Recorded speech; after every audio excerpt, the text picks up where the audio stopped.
Hello students, now we are going to discuss about the reflecting type telescope that is known as also Cassegrain telescope. Understand?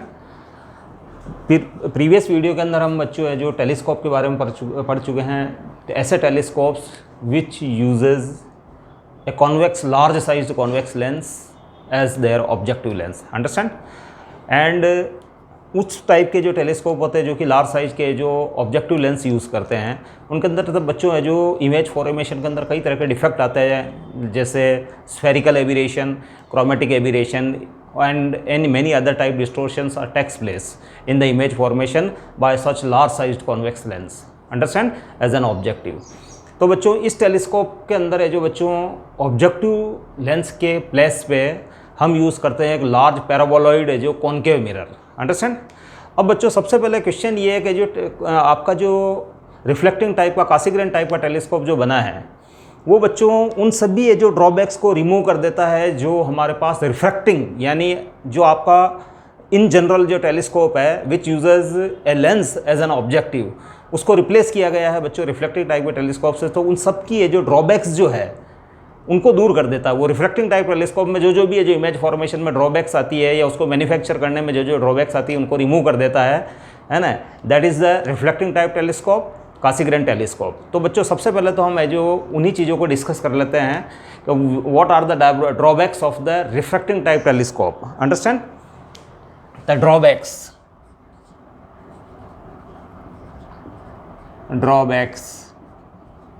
Of refracting type telescope. Refracting type telescope. Understand? अब बच्चों first drawback जो है वो ये है कि for better bright image formation, मतलब आपकी जो, क्योंकि अमूमन जो टेलीस्कोप से यूज़ किए जाते हैं डिस्टेंट ऑब्जेक्ट को, स्टार्स वगैरह को जो या टेरेस्ट्रियल डिस्टेंट ऑब्जेक्ट्स को ऑब्जर्व करने के लिए, तो उनको क्लियरली ये जो ब्राइटनेस के साथ ऑब्जर्व करने के लिए it is necessary that proper light falls on the objective. Understand? तो फिर है जो लाइट की जो अमाउंट है वो ज़्यादा होनी चाहिए. तो बच्चों अमाउंट ज़्यादा कब होगी? जब है जो ऑब्जेक्टिव लार्ज साइज का होगा. अंडरस्टैंड? ऑब्जेक्टिव लार्ज साइज का होने से जो फाइनल इमेज फॉर्मेशन होगा उसकी ब्राइटनेस है जो इंक्रीज हो जाएगी. अंडरस्टैंड? तो फॉर ब्राइट इमेज फॉर्मेशन,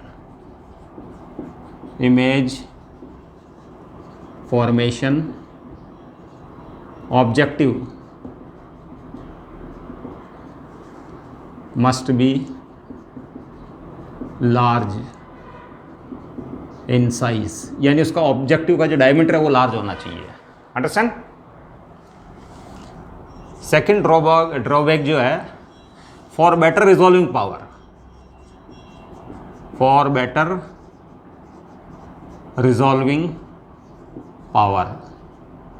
बच्चों मैंने प्रीवियस वीडियो में भी डिस्कस किया था. Resolving power of telescope is given by diameter of the objective divided by 1.22 lambda. Lambda is the wavelength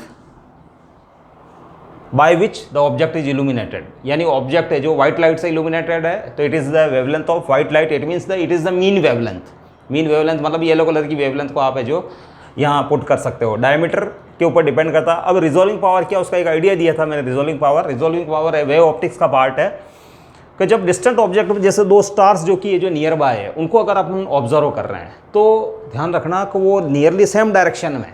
understand? उनसे जो रेज आ रही है ऑलमोस्ट पैरेलल आ रही है. अंडरस्टैंड? तो उनको बेटर रिजॉल्व करने के लिए, जस्ट रिजॉल्व या उनको डिस्टिंक्टली ऑब्जर्व करने के लिए उनके बीच में एक मिनिमम सेपरेशन होना चाहिए. अंडरस्टैंड? और वेव ऑप्टिक्स से जो objective lens limits the resolving power, यानी उसकी रिजॉल्विंग पावर जो है दो near by object, distant object को क्लियरली और डिस्टिंक्टली सेपरेटली विजुलाइज करना या देखने के लिए ये ज़रूरी है कि जो आपके जो ऑब्जेक्टिव लेंस का डायमीटर लार्ज हो, because resolving power is dominated by the objective lens. Understand? तो उसको मैं और डिटेल से एक सेपरेट वीडियो के अंदर डालूंगा मैं. For better resolving power is directly proportional to diameter divided by 1.22 lambda. It is the resolving power. So for better resolving power, diameter must be large. है ना, implies RP is proportional to diameter, implies diameter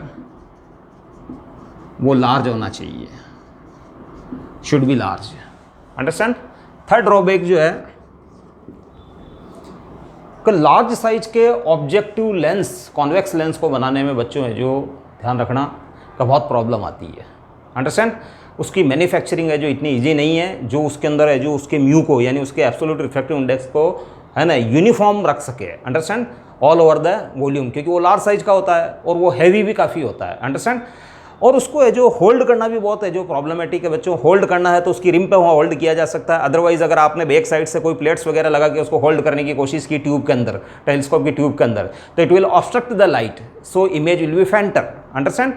तो in that case ध्यान रखना कि objective lens large बल्कि अगर होगा तो उसको होल्ड करना है जो बहुत मुश्किल है, क्योंकि ध्यान रखना कि लार्ज साइज का ऑब्जेक्टिव लेंस बहुत हैवी भी हो जाता है, इसके बाद बहुत एक्सपेंसिव भी हो जाता है, उसका म्यू मेंटेन करना भी है जो indeed it is very difficult, और and it is very difficult to hold in the at the rim के ऊपर उसको होल्ड करना भी है जो बहुत मुश्किल काम है, अंडरस्टैंड। तो लार्ज ऑब्जेक्टिव इज़ हैवी, वो हैवी होता है, अंडरस्टैंड, difficult to manufacture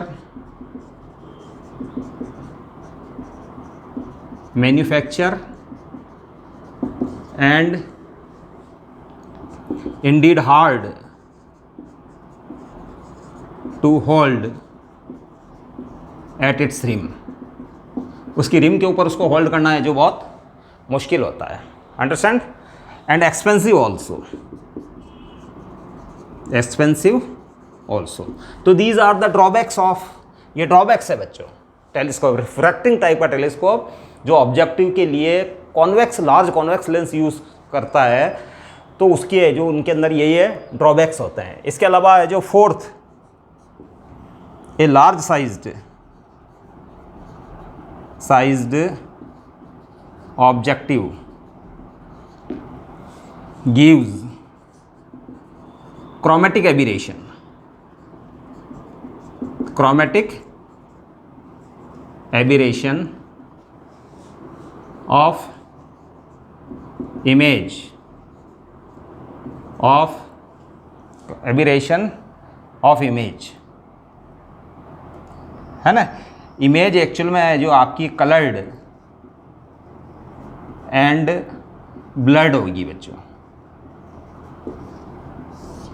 ध्यान रखना। क्रोमेटिक वेरिएशन के अंदर है जो ध्यान रखना कि कलर्ड और ब्लड जो इसकी इमेज बनेगी, इसका रीज़न है बच्चों कि शॉर्ट में रीज़न बता देता हूँ मैं, F mu minus 1/R1 minus 1/R2। अगर आपकी ऑब्जेक्ट वाइट कलर से इल्यूमिनेटेड है तो उसमें 7 कलर्स होते हैं बच्चों, अंडरस्टैंड। तो फिर है जो ध्यान रखना कि वो अगर पॉइंट साइज की ऑब्जेक्ट है तो it is instead of getting focus at a single point, it get focus at 7 points because it consist of 7 different wavelengths, understand, because mu depends upon lambda. ये म्यू है जो किस पे depend करता है, लैम्डा, और आपकी वाइट लाइट के अंदर 7 कलर होते हैं। तो फिर ध्यान रखना उसकी इमेज है जो कलर्ड और ब्लड हो जाएगी, अंडरस्टैंड। ब्लड कुछ डिफ्यूज सी, कुछ फैली हुई सी है जो इसकी इमेज बनेगी। एंड स्फेरिकल एबेरेशन एक और है जो लेंस से रिलेटेड, थिक लेंस से रिलेटेड है जो एक डिफेक्ट है बच्चों, स्फेरिकल एबेरेशन, स्फेरिकल एबेरेशन, है ना। ये है जो ये बीमारी जो है, ये डिफेक्ट जो है रिलेटेड टू थिकनेस, अंडरस्टैंड। उसमें क्या होता है बच्चों के जो इतना लार्ज साइज का जो लेंस होगा वो मिडिल में से थिक होगा, अंडरस्टैंड, और साइड में से जो थिन होगा। तो फिर ध्यान रखना जो मार्जिनल रेज जो होती है, मार्जिनल मतलब जो लेंस के ऊपर से ऊपर वाले पार्ट के अंदर गिरती है, थिन पार्ट के ऊपर जो गिरती है, वो बच्चों है जो उसके फोकस के उसके पोल के बहुत क्लोज फोकस हो जाती है। और जो पैरेक्सियल रेज होती है जो कि एक्सिस के क्लोज होती है, वो है जो बच्चों है जो पोल से ज़्यादा डिस्टेंस के ऊपर फोकस होती है। तो है जो सिंगल पॉइंट इमेज की जगह आपको एक ब्लड इमेज है जो आपको मिलती है। मैं स्फेरिकल एबेरेशन और क्रोमेटिक एबेरेशन को बहुत डिटेल से आपको डिस्कस करूंगा। तो स्फेरिकल एबेरेशन में आप इतना सा समझ लीजिए जो not point sized image point size नहीं मिलती है बच्चों, है ना। And blood also, blood also, understand. तो ये स्फेरिकल एबेरेशन है और ये ध्यान रखना क्रोमेटिक एबेरेशन है। तो जो थिक लेंस के अंदर, लार्ज लेंस है जो ऑब्वियसली है जो मिडिल के अंदर थिक ही रहेंगे, तो उस कंडीशन के अंदर ये ड्रॉबैक्स है जो उसके अंदर आपको मिलेंगे। तो इन ड्रॉबैक्स को आपको रिमूव करना है, अंडरस्टैंड। तो फिर है जो बच्चों कौन सा टेलीस्कोप डेवलप किया गया, रिफ्लेक्टिंग और कासीग्रेन टेलीस्कोप है जो डेवलप किया गया है, अंडरस्टैंड।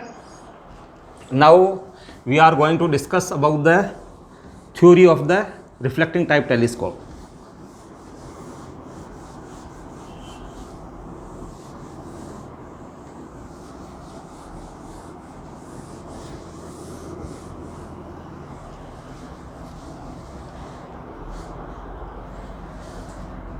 रिफ्लेक्टिंग टाइप टेलीस्कोप, इसके अंदर बच्चों एक ट्यूब होती है और इस ट्यूब के अंदर है जो एक कॉनकेव पैराबोलॉइड ऑब्जेक्टिव मिरर काम में लिया जाता है एज एन ऑब्जेक्टिव लेंस की जगह बच्चों ये पैराबोलॉइड मिरर काम में लिया जा रहा है।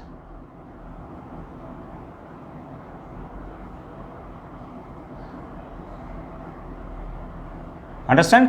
और बीच में थोड़ा सा होल रखा जाता है, इस होल के अंदर बच्चों आईपीस फिट होगा, अंडरस्टैंड। अब बच्चों ऑब्जेक्ट एट इन्फिनिटी से रेज आ रही है बच्चों, ये है बच्चों concave paraboloidal mirror, understand. It is free from any chromatic and spherical aberration,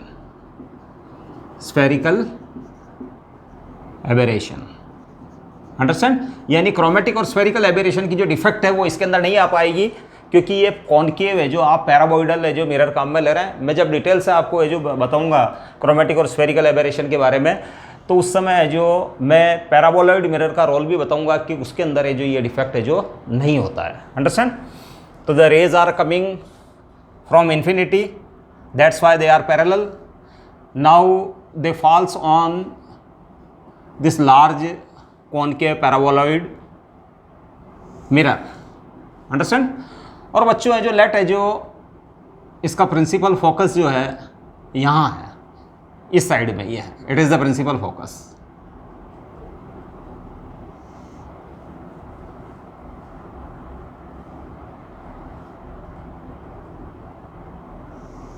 understand.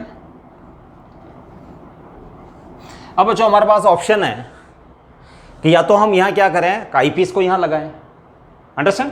अगर हम आईपीस को यहां लगाएंगे, आईपीस वाला जो लेंस है, क्योंकि ऑब्जेक्टिव तो ये हो गया आपका, अंडरस्टैंड, ये कॉनकेव मिरर। अब अगर आप यहाँ आईपीस लगाएंगे तो फिर बच्चों आईपीस लगाने के लिए आपको है जो यहाँ जो सिट करना यानी बैठना पड़ेगा आपको। क्यों? आईपीस अगर आपका होगा तो आप यहाँ बैठेंगे, यहाँ एक केज बनाएंगे, आप केज के अंदर आप you are sitting here to observe the final image, understand. तो उस कंडीशन में बच्चों इधर से आने वाली लाइट है जो ऑब्स्ट्रक्ट हो जाएगी, तो ये जो फाइनल इमेज की है जो ब्राइटनेस जो है वो रिड्यूस हो जाएगी, बिकॉज इधर से जो लाइट आ रही है आप तो यहाँ बैठ गए और आपका है जो आईपीस यहाँ है, अंडरस्टैंड। तो फिर उस कंडीशन के अंदर लाइट ऑब्स्ट्रक्ट हो जाएगी, तो जो आईपीस से जो फाइनल इमेज फॉर्मेशन हो रहा है उसके अंदर ब्राइटनेस है जो रिड्यूस हो जाएगी, अंडरस्टैंड। तो फिर है जो इसका एक जो रिमूव करने के लिए, इस प्रॉब्लम को फाइनल इमेज की ब्राइटनेस मेंटेन रखने के लिए यहाँ एक बच्चों सेकेंडरी कॉन्वेक्स मिरर लगा दिया जाता है। It is the secondary convex mirror placed near to principal focus of this large concave mirror, understand. अब बच्चों ये लाइट को है जो डिफ्लेक्ट करेगा, यहाँ एक ट्यूब रहेगी बच्चों, अंडरस्टैंड, और ट्यूब के अंदर है जो आईपीस फिट रहेगा, आई लेंस, अंडरस्टैंड, और it will form the image just before the eyepiece, है ना। So final image is formed by eyepiece, और आप है जो यहाँ से व्यू करेंगे, व्यू फाइनल इमेज को आप यहाँ से व्यू करेंगे। अंडरस्टैंड? तो बच्चों ये लाइट को है जो ये सेकेंडरी मिरर जो secondary convex mirror, it is the secondary convex mirror to deflect light and it forms the image just before the eyepiece and eyepiece forms the final image of object at infinity. Understand? इस case के अंदर अब बच्चों है जो आपकी ये drawbacks भी दूर हो गई, आपकी जो क्रोमेटिक एबेरेशन, स्फेरिकल एबेरेशन की जो प्रॉब्लम है वो है जो रिमूव हो गई। इसके बाद है जो बच्चों ध्यान रखना कि आपका ये मिरर जो होता है कौन सा, ये लार्ज पैराबोलिक है जो मिरर जो है, इट इज़ वेरी लाइट। ये लाइट होता है बच्चों, बहुत हल्का होता है, इजी टू मैन्युफैक्चर, इसको आसानी से बनाया जा सकता है, easy to manufacture and it is free from any chromatic and spherical aberration and any type of distortion in image formation. Image formation जो होगी वो है जो बहुत free from any type of है जो एबेरेशन है ना, और एनी टाइप ऑफ डिस्टोर्शन से है जो वो है जो फ्री होगी वो image. Understand? Light easy to manufacture, understand, and easy to hold. इसको होल्ड करना भी आसान है बच्चों। क्यों होल्ड करना आसान है? क्योंकि आपकी बैक साइड जो है, क्योंकि रिफ्लेक्टिंग पार्ट तो ये आप बैक साइड के ऊपर है जो कुछ प्लेट्स वगैरह लगा के आप इसको होल्ड कर सकते हो। Understand? Light easy to manufacture, easy to hold, understand, and free from any chromatic and spherical aberration. इसने सब टाइप की है जो ड्रॉबैक्स है उनको है जो रिमूव कर दिया है। अंडरस्टैंड? नाउ अब बच्चों फाइनल इमेज जो है, फाइनल इमेज वो है जो ध्यान रखना कि इन्वर्टेड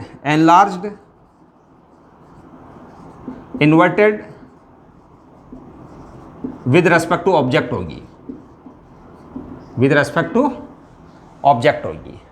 अंडरस्टैंड? और इस केस के अंदर है जो MP केस वन ले लेता हूं मैं, when final image is formed at infinity।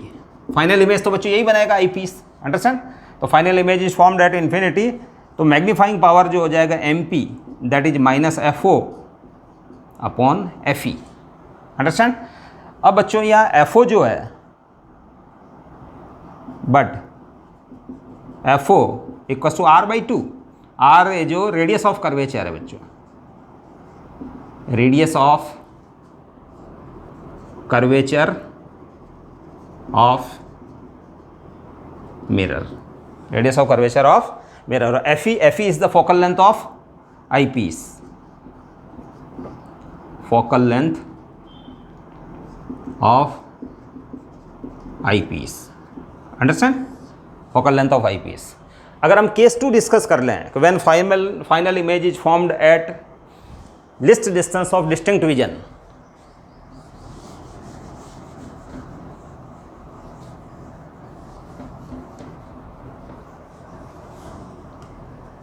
Case 2 when final image is formed at infinity. Understand? Formed at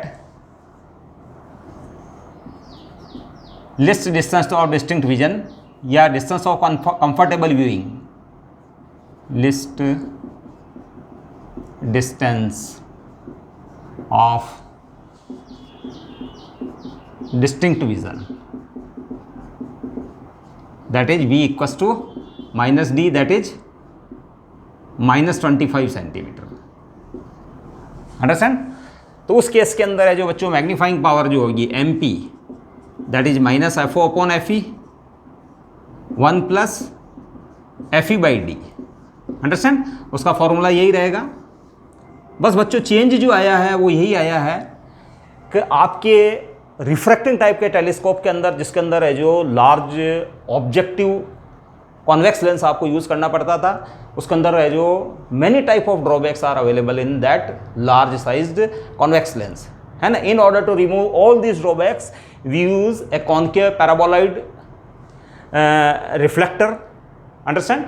It is free from any spherical and chromatic aberration, understand, and it forms the image at its focus for object at infinity. Now we put a convex lens near to the principal focus of this concave paraboloid mirror, understand. It deflects the light and image forms the image which is inverted with respect to original object, understand.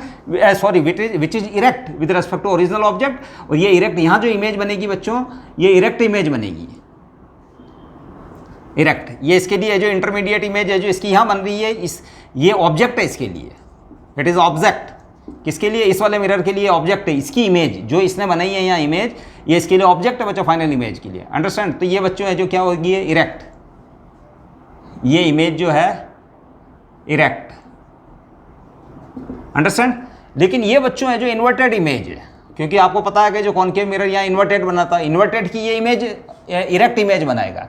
तो final image is again inverted with respect to erect object, क्योंकि इसके सामने erect object है. तो फिर ये जो इसकी है जो ये क्या बनाएगा, कि इन्वर्टेड इमेज बना देगा बच्चों, अंडरस्टैंड. तो it is the theory of the reflecting Cassegrain type telescope, understand. अब बच्चों जो थोड़ा सा मैं ये भी बता देता हूँ आपको कि सबसे बड़ा है जो रिफ्रैक्टिंग टेलीस्कोप कहाँ है, अंडरस्टैंड. तो बच्चों है जो रिफ्रैक्टिंग टेलीस्कोप जो कॉन्वेक्स लेंस यूज करता है, टेलीस्कोप है ना, वो है जो कॉन्वेक्स लेंस यूज करता है, uses convex lens of diameter equals to 40 inch,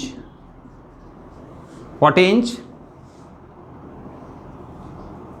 that is 1.02 metre उसका डायमीटर है बच्चों. ये ध्यान रखना बच्चों, Yerkes observatory, Yerkes observatory, understand. Wisconsin USA के अंदर है, विस्कॉन्सिन यूएसए, अंडरस्टैंड. इसके बाद है जो सेकंड टाइप का है जो, और एक और है जो बच्चों रिफ्लेक्टिंग टाइप का टेलीस्कोप जो है, रिफ्लेक्टिंग टेलीस्कोप, वो है जो बच्चों उसका डायमीटर जो रखा गया है 200 इंचेस डायमीटर, है ना. आप इसको लिखो तो 5.08 अंडरस्टैंड मीटर बनता है इसका डायमीटर, है ना. ये रिफ्लेक्टिंग टाइप का टेलीस्कोप है बच्चों, कासीग्रेन टाइप का टेलीस्कोप, अंडरस्टैंड. ये है जो बच्चों कैलिफोर्निया के अंदर है, जो कैलिफोर्निया के अंदर है जो सेट है बच्चों, California settled in USA, understand. और इन इंडिया, इंडिया के अंदर है बच्चों केवेलूर, केवेलूर तमिलनाडु के अंदर आता है बच्चों, तमिलनाडु, अंडरस्टैंड. उसका डायमीटर है लगभग है जो डायमीटर, वो है जो ध्यान रखना यही है, रिफ्लेक्टिंग टाइप का टेलीस्कोप ही है, केवेलूर तमिलनाडु के अंदर. डायमीटर इसका बच्चों 2.34 मीटर है, 2.34 मीटर. और ये लगा हुआ बच्चा इंडियन इंस्टीट्यूट ऑफ एस्ट्रोफिजिक्स में, इंडियन इंस्टीट्यूट ऑफ एस्ट्रोफिजिक्स के अंदर है जो तमिलनाडु के अंदर लगा हुआ है. ये कासीग्रेन टाइप का या रिफ्लेक्टिंग टाइप का टेलीस्कोप है, Indian institute of astrophysics Bangalore, sorry Bangalore, Indian institute of astrophysics Bangalore, केवलूर Tamil Nadu के अंदर है जो ये जो लगा हुआ है, अंडरस्टैंड. और सबसे लार्ज जो है टेलीस्कोप्स, वो ध्यान रखना यूएसए के अंदर ही है, वो भी है जो रिफ्लेक्टिंग टाइप के ही है जो टेलीस्कोप्स हैं, कासीग्रेन टाइप के टेलीस्कोप है, वो है बच्चों हवाई यूएसए के अंदर, है ना. These are the 2 largest telescope, वो है बच्चों हवाई, है ना, यूएसए। ये a pair of Keck telescopes,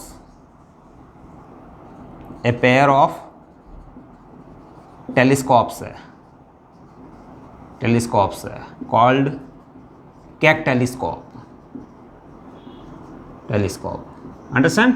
इनका डायमीटर जो है बच्चों, ये जो इसी टाइप का टेलीस्कोप है ना, और इनका डायमीटर जो है बच्चों नियरली है जो 10 मीटर है। अंडरस्टैंड? तो बच्चों आई थिंक है जो आपको रिफ्लेक्टिंग कासीग्रेन टाइप का टेलीस्कोप समझ में आया है।